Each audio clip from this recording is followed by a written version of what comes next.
In this podcast episode, Dr. K, a Harvard trained psychiatrist and founder of Healthy Gamer, delves into the complex interplay between identity, motivation, and mental health. He explores how self identity shapes our actions, perceptions, and emotional responses while unpacking the challenges of overcoming negative beliefs and the limitations of motivation. The conversation also touches on the neuroscience of thought, the nature of mental illness, the role of awareness in healing, and balancing intellect with emotional health.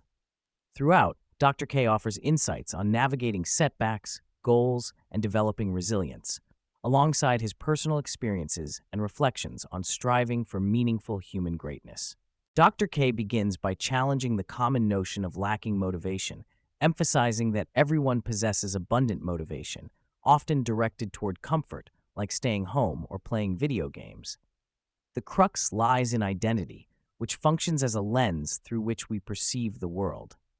Negative identities, like seeing oneself as a loser, serve as protective adaptations formed by the mind to shield against deeper emotional pain or failure. These identities influence how people show up in situations and how others perceive them due to empathic energy transmission.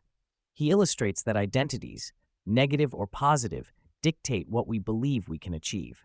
For example, if one believes they are incapable, the brain's action success calculations diminish motivation. Conversely, positive identities often spur ambition but can lead to exhaustion and an endless chase of achievement. Dr. K introduces three types of ego from Sanskrit philosophy: the tamasic, inertive and negative; the rajasic, driving action; and the sattvic, balanced inertia and activity. Ultimately, he advocates moving beyond all identities to achieve peace, as identities are fluctuating mental activities that activate and deactivate depending on context. Dr. K explains how negative identities, although seemingly detrimental, have value as self-protective psychological scar tissue. If someone identifies as a loser, it absolves them of the pressure to try or take risks. Positive identities, however, motivate people to persist, but often exacerbate stress and unhealthy patterns, like workaholism motivated by needing to prove worth. This endless striving can become a trap where peace is never attained because the individual's worth is pinned to success and external validation. He shares his personal struggles with moving from a negative to a positive identity and eventually transcending the ego entirely. Holding multiple contradictory aspects, being both a loser and a winner in different respects, is a sign of cognitive flexibility and emotional maturity. Dr. K discusses imposter syndrome, highlighting its paradoxical nature. It typically arises not from failure, but from success. When individuals who once saw themselves as the smartest enter highly competitive environments like Harvard, their relative standing changes, triggering feelings of not belonging. Unlike those with a fixed negative identity who feel no such imposter feelings, high achievers often grapple with this disconnect between internal and external evaluation, fueling anxiety and self-doubt. Using neuroscience concepts, Dr. K breaks down motivation as a calculation of perceived success likelihood. If the brain believes success is unattainable, motivation wanes. Thus, motivation is not universally absent in people who feel stuck. The motivation may simply be misdirected toward easier, more comfortable activities. He warns about the dangers of attachment to goals. While goals help structure actions and organize time, being overly fixated on outcomes encourages procrastination and increased likelihood of giving up after setbacks. Dr. K emphasizes focusing on present action, detached from results, as the path to progress and peace. Dr. K underscores that action occurs in the present, while goals are future-oriented constructs. Obsessing over future outcomes can paralyze effective action now. He shares anecdotes of perseverance, such as repeatedly applying to medical school despite discouragement, illustrating the importance of defiance and persistence even in the face of failure. The concept of not giving up means being an idiot highlights the necessity of continuing regardless of perceived chances, all while maintaining a tranquil mind to discern when it is time to stop. The episode illuminates the distinction between capability, actual skill or potential, and belief, which is a mental estimation prone to cognitive biases and emotional interference. Often, people underestimate their true capability due to limiting beliefs. Dr. K advocates acting regardless of belief level because belief is insufficient and unreliable. The practical correlation with success lies in action, not belief. Dr. K expands the concept of karma beyond physical actions to include mental actions, how one responds to thoughts and impulses internally. He argues that most karmic consequences happen within the mind through habitual thought responses.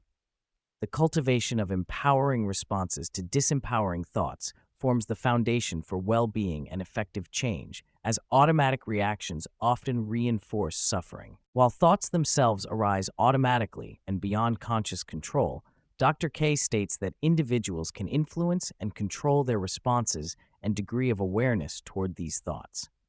Developing distance from thoughts, recognizing them as transient mental events rather than truths or identity, is a key skill cultivated through mindfulness and psychotherapy. Those with severe mental disorders, such as psychosis, experience a collapse of this distinction, leading to delusions where thoughts are indistinguishable from reality. Identity is not static and can fluctuate depending on context and moment. For example, a person may activate the identity of doctor in professional settings, but simply be an organism experiencing reality when holding a sleeping child. Dr. K stresses that the objective is not ego elimination, but mastery over the ego, so that it does not control one's sense of self or actions. Humor and humility become effective tools to manage ego, as Dr. K demonstrates through self-awareness and playful acknowledgement of his recurring ego moments. Acceptance of ego's persistence prevents futile struggles to eradicate it. Mental illness is discussed in terms of functional impairment rather than a strict diagnostic label.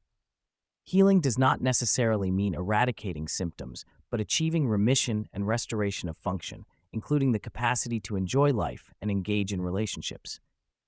Dr. K clarifies the role of medication as a symptom manager rather than a cure.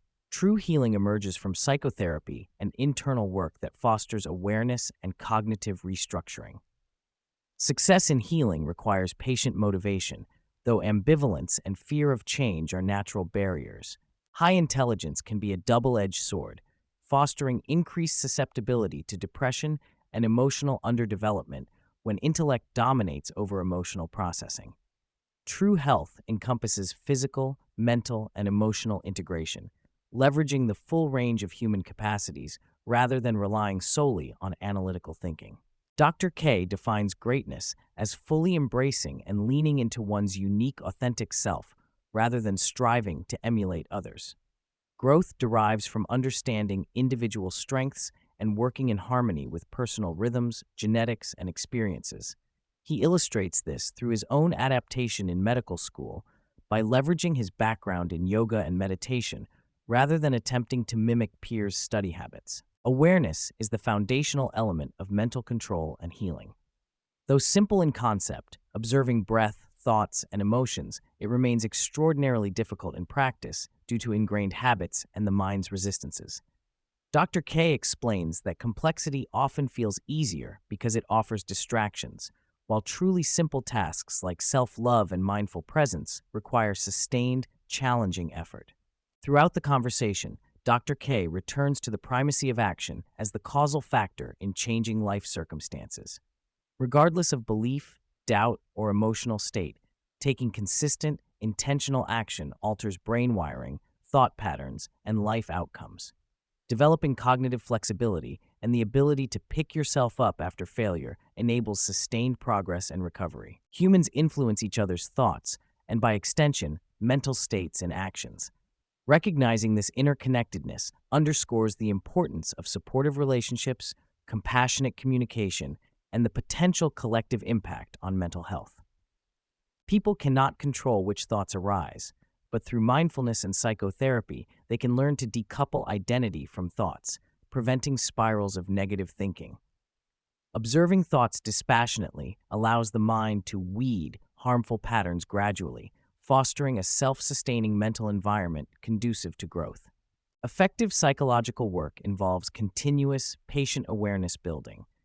Many people struggle because they have not developed this awareness or mistakenly attempt to control thoughts directly, which is neurologically impossible, a futile effort akin to swimming upstream.